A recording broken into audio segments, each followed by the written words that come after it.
നമ്മൾ മൂന്നുപേരും പല സ്ഥലത്തു നിന്നായിരുന്നു എത്തിപ്പെട്ടത്. പക്ഷെ എന്നിട്ടും എന്തോ ഒരു ശക്തി നമുക്ക് കിട്ടി. 2 മാസത്തിനുള്ളിൽ പണികളൊക്കെ പൂർത്തിയാക്കാൻ പറ്റി. പിന്നെ എനിക്ക് പ്രത്യേകം പറയാനുള്ളത്, ഒരു മനുഷ്യന് ഏറ്റവും പ്രധാനം ഭക്ഷണവും വെള്ളവുമാണ് പണിയെടുക്കാൻ. അത് കൃത്യമായി ഞങ്ങൾ ഇവിടെ എത്തുമ്പോ തന്ന ഗീത ചേച്ചിക്കും ഒരു വലിയ കൈയടി തന്നെ പ്ലീസ് കൊടുക്കണം. പിന്നെ ദേവി അമ്മ, നമ്മളെപ്പോഴും മോളെ പോലെ മക്കളെ പോലെ നോക്കുന്ന ദേവി അമ്മയ്ക്ക് ഒരു വലിയ കൈയടി. കൃത്യമായിട്ട് അമ്പലം സൂക്ഷിക്കുന്ന, എപ്പോഴും നമ്മളോട് ഓരോരോ കാര്യങ്ങൾ ചെതൽ വരുമ്പോൾ മോളെ ഇതെന്ത് ചെയ്യണം, അടുത്ത് എന്ത് ചെയ്യണം എന്നൊക്കെ ഇങ്ങനെ ചോദിച്ചു വന്ന് മനസ്സിലാക്കുന്ന ദേവി അമ്മയ്ക്ക് ഒരു വലിയ നന്ദി രേഖപ്പെടുത്തുന്നു ഇവിടെ.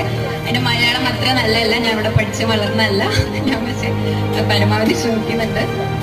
പിന്നെ ടീം ഹൈ റേഞ്ച് എന്ന് പറഞ്ഞുള്ള ഗ്രൂപ്പ്, ഒരു വലിയ കൈയടി ടീം ഹൈ റേഞ്ചിന് വേണ്ടിയിട്ട്. ഞങ്ങൾ കഴിഞ്ഞ പ്രാവശ്യം അവരെ മീറ്റ് ചെയ്തു. അവർ കുറെ നല്ല പ്രവർത്തികൾ ചെയ്യുന്നുണ്ട്. ഒരു വലിയ സല്യൂട്ട് നിങ്ങൾക്ക്. നിങ്ങൾ നടത്തുന്ന ഓരോരോ നിങ്ങൾ തുടർച്ചയായി ഞങ്ങളെ സപ്പോർട്ട് ചെയ്യണം. ഇനിയും ഓരോരോ വേസ്റ്റ് മാനേജ്മെന്റും എല്ലാ